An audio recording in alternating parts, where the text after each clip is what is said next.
Gaza में चल रही बमबारी के बीच पुतिन ने बहुत बड़ा एक्शन लिया है। रूस ने अपनी न्यूक्लियर पावर से लैस बुलावा मिसाइल का परीक्षण कर नई खलबली मचा दी है। कहा जा रहा है कि पुतिन की इस बुलावा मिसाइल के टारगेट पर एक नहीं बल्कि 3 देश है। यही बात ज़ेलेंस्की और बाइडेन के बाद नेतन्याहू को परेशान कर रही है। Боевая тревога, ракетная атака. Боевая тревога, ракетная атака. 3, 2, 1. Время старта.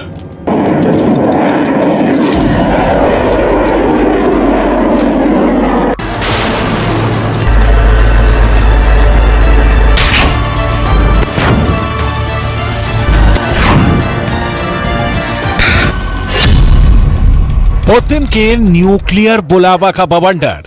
По морской цели. 1, 0. 0. पानी वाली मिसाइल से पुतिन करेंगे विनाश।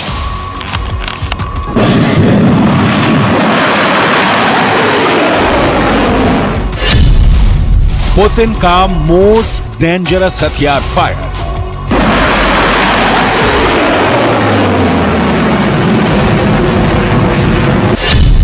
एक बुलावा 3 शिकार।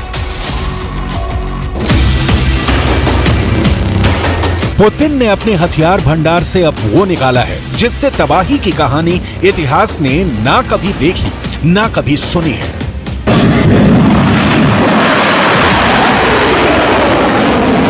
Боевая тревога, ракетная атака.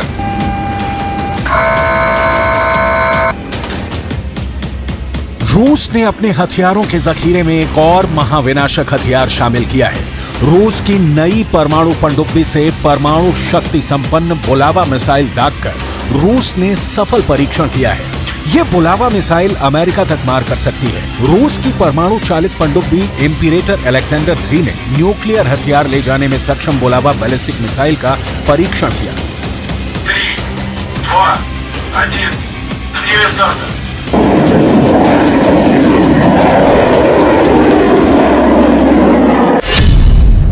रूसी रक्षा मंत्रालय ने एक बयान में कहा कि पनडुब्बी से बैलिस्टिक मिसाइल दागना टेस्ट का अंतिम चरण है, जिसके बाद इसे नौसेना में शामिल करने का निर्णय लिया जाएगा।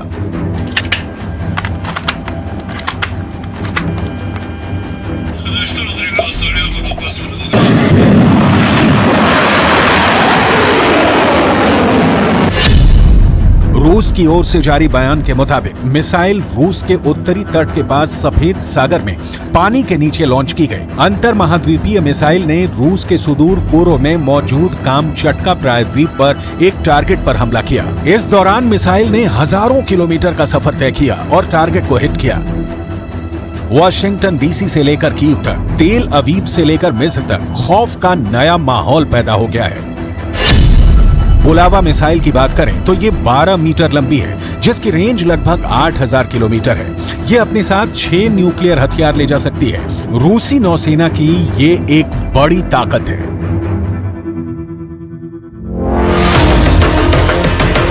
छह न्यूक्लियर बम यानी 6 शहरों की तबाही। और जाहिर है ये शहर सिर्फ यूक्रेन के नहीं होंगे, इसकी जद में अमेरिका के शहर भी हैं। रूस ने अमेरिका तक मार करने वाली मिसाइल का परीक्षण करके पश्चिमी देशों को कड़ा संदेश दिया है। ये मिसाइल रूस का सबसे खर्चीला हथियार कार्यक्रम बताया गया है। बुलावा मिसाइल की ताकत रूस को इस क्षेत्र में अभेद बनाती है। बुलावा मिसाइल जिस नई पनडुब्बी से लॉन्च की गई उसकी डिटेल समझनी भी बहुत जरूरी है।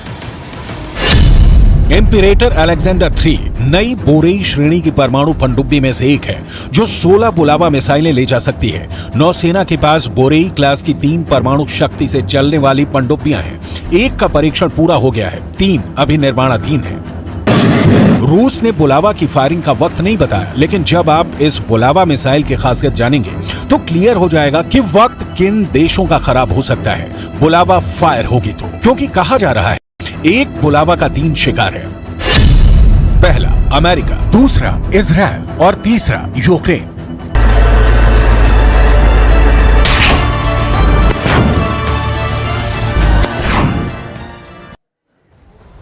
इजराइल का दावा है कि गाजा के अस्पतालों में हमास ने अड्डे बना रखे हैं, इसलिए वो आसपास हमास के अड्डों को टारगेट कर रहा है और इन हमलों में आम आदमी की भी मौत हो रही है। तो वहीं फिलिस्तीन इसे खुद का नुकसान बता रहा है।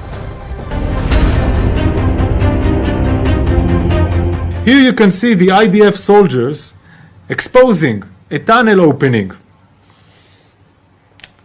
This is part of an operation, a ground operation that was conducted on the hospital, then revealed a tunnel that was being used for terror infrastructures in the Qatari hospital. If it wasn't enough, this tunnel, if it wasn't enough that we exposed the tunnel under the hospital, the terrorists also shoot at our soldiers from within the hospital. इन्हीं अस्पतालों के बीच Israel की बमबारी तेज हो गई है। Israel अब इन अस्पतालों के आसपास लगातार बमबारी कर रहा है।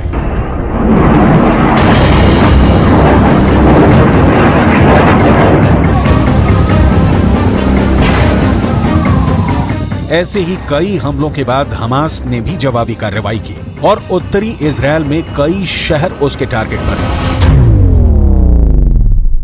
रात हो या दिन 24 घंटे लगातार गाजा पे हमले जा रहे हैं आईडीएफ के, और एक बहुत बड़ा हमला हुआ है। न्यूज़ 18 इंडिया इस वक्त गाजा बॉर्डर पे मौजूद है इजराइल की तरफ, और वहां से आपको एक बड़े हमले की तस्वीर आपको दिखा रही है। इस समय देख सकते हैं आप उत्तर गाजा में शायद जबालिया या बेट हनून है, उसी का इलाका है, उसी के आसपास का, वहां एक बहुत बड़ा हवाई हमला किया गया है। धमाके लगातार हो रहे हैं, लेकिन ये बड़ा हमला हुआ, और एक ही नहीं, उसके बगल से एक दूसरा गुबार भी उठता हुआ हमें दिख रहा है।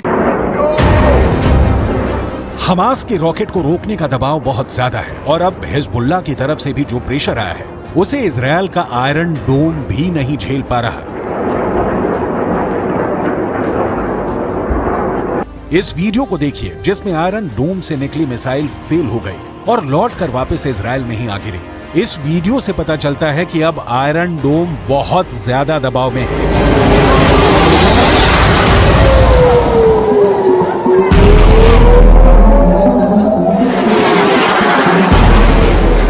आयरन डोम 24 घंटे काम कर रहा है, लेकिन ये भी एक मशीन है और मशीन भी थक जाती है।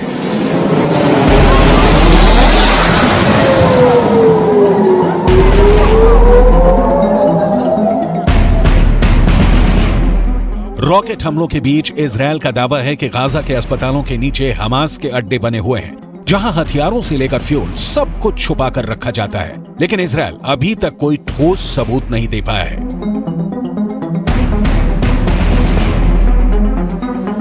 Hamas is hiding behind hospitals. Hamas is sickly exploiting hospitals to disguise its war machine.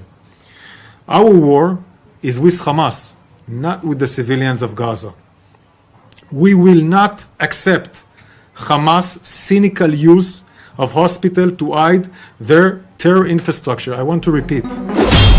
Israel का पक्का इरादा है कि गाजा को हाफ कर दिया जाए और फिर हमास को 100% साफ कर दिया जाए।